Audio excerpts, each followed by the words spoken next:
میں بتا رہا تھا بڑے بڑے ڈاکٹروں سے میں مختلف معلومات لیتا ہوں، یہ بیماری کی کیا وجہ ہے، یہ کیوں وجہ ہے، تو ایک چیز کامن سب بتاتے ہیں کہ بھائی یہ جتنی بھی سائنسی تحقیقات ہوئی ہیں، میڈیکل سائنس نے ترقی کی ہے، پوری طرح انسان کی باڈی کو ابھی تک کوئی سمجھ نہیں سکا ہے۔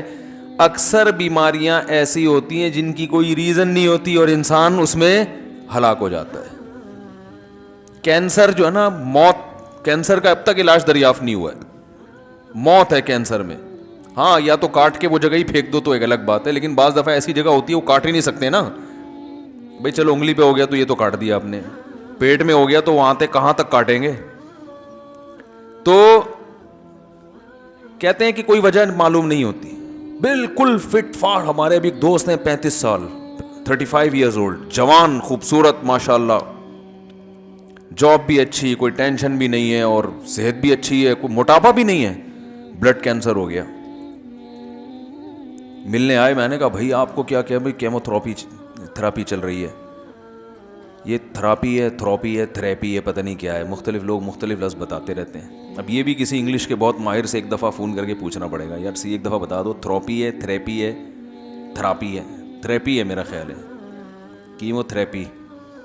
تو کیمو تھراپی کروائی انہوں نے، بالکل ہی ہڈیوں کا ڈھانچہ بن گئے۔ میں نے کہا کیا ہوا؟ Blood cancer. وجہ کہہ رہے ہیں ڈاکٹر خود حیران ہے کہ وجہ سمجھ میں نہیں آ رہی۔ کل پرسوں میری حضرت مولانا طارق جمیل صاحب، اللہ ان کی عمر میں برکت دے، ان کو صحت دے، ان سے ملاقات تھی تو مجھے لگا بہت کمزور ہو گئے ہیں، ہارٹ کا مسئلہ ہے نا ان کا، دوائیں کھا رہے ہیں۔ تو میں نے کہا آپ تو ایکسرسائز بھی کرتے ہیں، کھاتے بھی نہیں ہیں، ان کی خوراک ایسی ہے کہ آدمی جو ہے نا وہ حیران ہوتا ہے کہ یہ چل کیسے رہے ہیں۔ بہت تھوڑا کھانا اچھا ہے نا صحت کے لیے، ایکسرسائز بھی پابندی سے، کھاتے بھی تھوڑا ہیں، رات کو سوتے بھی جلدی ہیں، صبح اٹھتے بھی جلدی، پوری بڑی تمیز سے زندگی گزر رہی ہے۔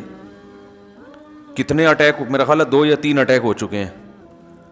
تو مجھے انہوں نے بتایا کہ مجھے جو ہارٹ اسپیشلسٹ ڈاکٹر نے بتایا کہ آپ کا دل جو ہے ماشاءاللہ اس کی رگیں ایسی جوان ہیں جیسے 20 سال کا لڑکا ہوتا ہے، اتنا صحت مند دل ہے، لیکن پھر بھی وہ خود حیران ہے کہ اٹیک ہو کیوں رہا ہے۔ تو یہ اللہ کی قدرت ہے۔ ہمارے ایک دوست تھے جامعۃ الرشید میں، اللہ نے ان کو بڑا نوازا تھا، ماشاءاللہ بڑے خوبصورت بھی تھے، مالدار بھی تھے، جوان بھی تھے، علم بھی ماشاءاللہ بہت تھا ان کے پاس۔ اس زمانے میں کراچی کے حالات بہت خراب تھے، ٹارگٹ کلنگ بہت نا، علماء کا بھی قتل ہو رہا تھا، شہادتیں ہو رہی تھیں۔ تو انہیں جامعۃ الرشید نے ایک گاڑی دے دی گارڈ کے ساتھ، تو انہوں نے کہا کہ بھائی گارڈ کے ساتھ باقاعدہ گاڑی دیں گے تو میں تو اور نمایاں ہو جاؤں گا۔ تو مجھے چھوٹی موٹی سی سیدھی سادھی گاڑی جس میں پتہ ہی نہ چلے کہ کون جا رہا ہے، تو ہائی روف دے دی، وہ جو صابن دانی نہیں ہوتی، ہائی روف صابن دانی سیدھی سادھی، اس میں کیا پتہ چلے گا کوئی بڑا عالم ہے کہ۔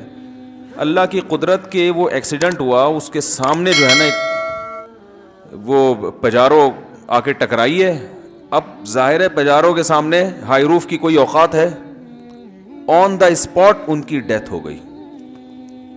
ہم نے کہا دیکھو جس چیز کو ہم نجات کا ذریعہ سمجھ کے کہ اس میں یہ نمایاں نہیں ہوں گے، لوگوں کو پتہ نہیں چلے گا تو بچے رہیں گے، کیونکہ اس زمانے میں جامعہ فاروقیہ میں بھی شہادت ہوئی تھی، پتہ ہوگا آپ کو، پوری گاڑی اڑا دی تھی کسی نے۔ تو جتنے بڑے بڑے مدارس تھے نا وہ احتیاط کر رہے تھے۔ تو جو احتیاط کا ذریعہ ہوتا ہے نا وہی موت کا سبب بن جاتا ہے۔ اچھا بھلا آدمی ہوتا ہے، فٹ فاٹ ہوتا ہے، ڈاکٹر صاحب کے پاس چلا جاتا ہے کہ مجھے کوئی بیماری نہیں ہے، احتیاطاً ٹیکہ لگا دو ٹھیک ہے نا، ایسا بھی ہوتا ہے نا کہ تاکہ مزید نہ ہو، وہی ٹیکہ اس کی موت کا ذریعہ بن جاتا ہے۔ ری ایکشن کا کیا مطلب ہے؟ یہ دوا ری ایکٹ کر گئی ہے، وہ ری ایکٹ کا مطلب یہی ہوتا ہے کہ اللہ کہتا ہے یہ جب میں چاہوں گا تو ایکٹ ہوگا، ورنہ تیری موت تجھے کھینچ کے ڈاکٹر کے پاس لے کر آئے گی۔ اس میں ڈاکٹر کا بھی قصور نہیں ہوتا، بس اللہ نے لکھ دیا کہ مرے گا بھائی تو کسی بھی طرح سے مار دوں گا میں جب ٹائم آئے گا۔ تو ہمیں پھر بھی احتیاط کرنی چاہیے، صحت کی حفاظت کرنا یہ فرض ہے، ضروری ہے۔ علماء نے تو یہاں تک لکھا ہے کہ جب آپ کا پیٹ بھر گیا اور آپ کو پتہ ہے کہ اب یہ مزید لقمہ کوئی فائدہ نہیں پہنچائے گا، اس سے بدہضمی کے سوا کچھ بھی حاصل نہیں ہوگا، تو بعض علماء نے یہ لکھا ہے کہ یہ لقمہ حرام ہے کھانا، کیونکہ یہ خودکشی کے زمرے میں آ رہا ہے۔ کیوں کھا رہے ہو؟ کھا تو لیا، پھر بھی کھا رہے ہو۔ تو 1 منٹ کا انسان کا پتہ نہیں ہے اور صحابی رسول درخت لگا رہے ہیں. تو اس لیے نبی نے کیا فرمایا کہ تمہیں زندگی کا کیا پتا ہے کہ یہ جب تک پھل دے گا تو درخت وفا کرے گا کہ نہیں کرے گا؟ زندگی وفا کرے گی نہیں. تو اس حدیث سے کیا پتا چلتا ہے؟ درخت لگانے سے منع کیا جا رہا ہے نا؟ کیا ہو گیا بھائی، بولو نا ہاں. اس سے تو یہ پتا چل رہا ہے نا کہ اسلام میں درخت لگانا اچھا کام نہیں ہے. کیا 5 سال ابے چھوڑو، جو صبح کی روٹی ہے تو شام کو اللہ کھلا دے گا، شام کو ہے تو صبح بھی کھلا دے گا جس نے شام کو ہے. اتنی لمبی سوچنے کی ضرورت نہیں ہے. ڈپریشن میں ٹینشن میں جاؤ گے کچھ بھی حاصل نہیں ہوگا. لیکن کم علم خطرہ ایمان، جیسے ہوتا ہے نا نیم حکیم خطرہ جان، تو نیم مفتی خطرہ ایمان. جو لوگ آدھی حدیثیں پڑھ کے فتوے دیتے ہیں نا، وہ اسی طرح امت کو گمراہ کرتے ہیں. قرآن و حدیث کا علم مکمل ہونا چاہیے.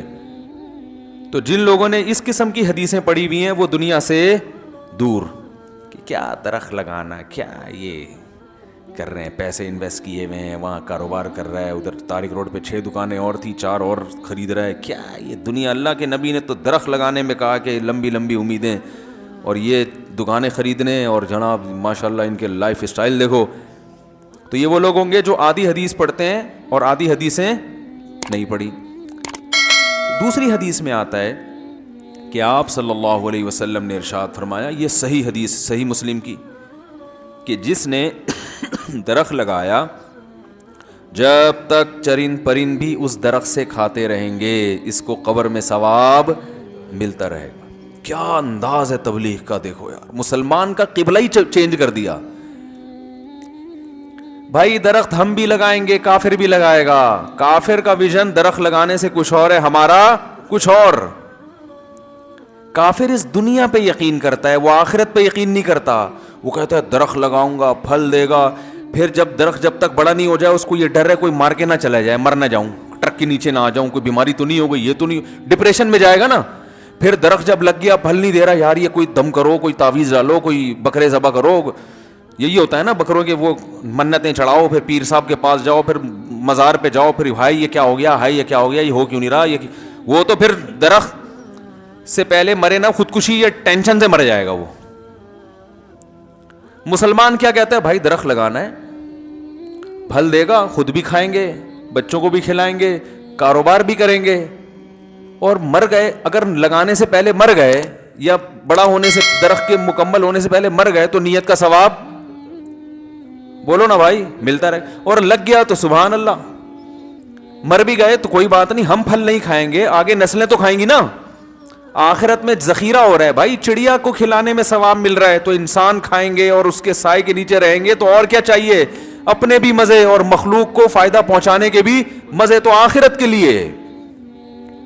اللہ نے مزے اڑانے پر پابندی نہیں لگائی ہے، لیکن وہ مزے جس کی اللہ نے اجازت دی ہے تاکہ آخرت خراب نہ ہو. مسلمان آخرت پہلے رکھتا ہے، دنیا بعد میں. بھائی بہت سے مزے اللہ نے ایسے رکھے ہیں کہ اس سے آخرت خراب نہیں ہوتی بلکہ آخرت میں فائدہ ہوتا ہے. تو وہ مزے تو اڑانے چاہیے نا جس سے نہ اللہ ناراض ہو رہا ہے بلکہ اللہ خوش ہو رہا ہے. یا ایھا الذین آمنوا کلوا من الطیبات، اے ایمان والو پاکیزہ چیزیں کھاؤ، اس سے فائدہ اٹھاؤ، یہ تو اللہ نے تمہارے لیے پیدا کی ہیں. تو ویژن میں فرق ہے. جو کمپنیاں ہیں نا ان کے ویژن کیا ہوتے ہیں، پیسہ کمانا. لیکن مسلمان کا تاجر کا ویژن کیا ہوگا، بھائی پیسہ کمانا تاکہ اس سے کوئی بڑا مقصد حاصل کیا جا سکے. پیسہ برائے پیسہ مقصد نہیں ہے. پیسہ کما کے کوئی بڑا مقصد حاصل ہو. وہ بڑا مقصد کیا ہے؟ پہلا مقصد کسی کے ساتھ سب سے پہلے تو اپنے آپ کو بھکاری بننے سے بچانا ہے. سمجھ رہے؟ اللہ کو بھیک مانگنے والا پسند نہیں ہے.